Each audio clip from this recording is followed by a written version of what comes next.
I think that managing expectations is one of the most difficult parts. Because there are some parents who think that this is the opportunity for their son to get the drug that's going to cure them. I think that there's not a person human with a child with Duchenne, and probably not a young boy with Duchenne, that doesn't wish for the cure.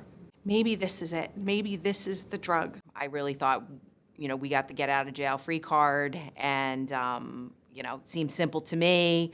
Patients and their families will may come into a phase 1 study really hoping that it's going to help their loved one, their son, and the investigators cannot guarantee that. There is this inherent tension or expectation of parents that trials will have benefit, and there's a term we use, the therapeutic misconception. Therapeutic misconception is a huge issue, so trying to let parents know that this is a trial. Look, families understand that these trials are experiments, but families enter these with a hope that there is going to be an outcome that will be beneficial. We do hope that this is an amazing drug for many people's children, but that we don't know.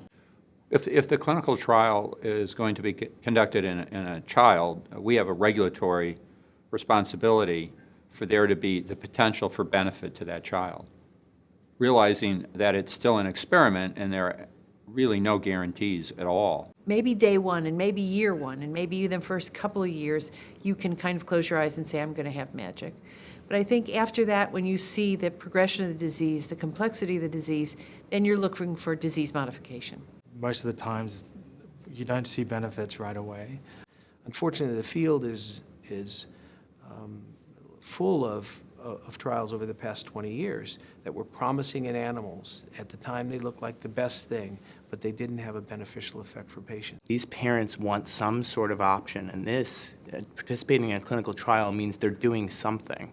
We're hopeful, but at the same time, we fully recognize that this is early days. These are not optimized drugs. And I think you always have to have in mind that I am not getting a therapy. I am involved in a clinical trial. This is an experiment.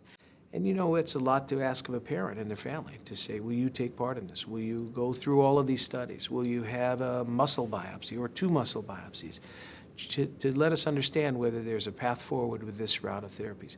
That's an enormous thing to ask of patients and families. And so the expectations moving in for the parents should be that we are part of a process.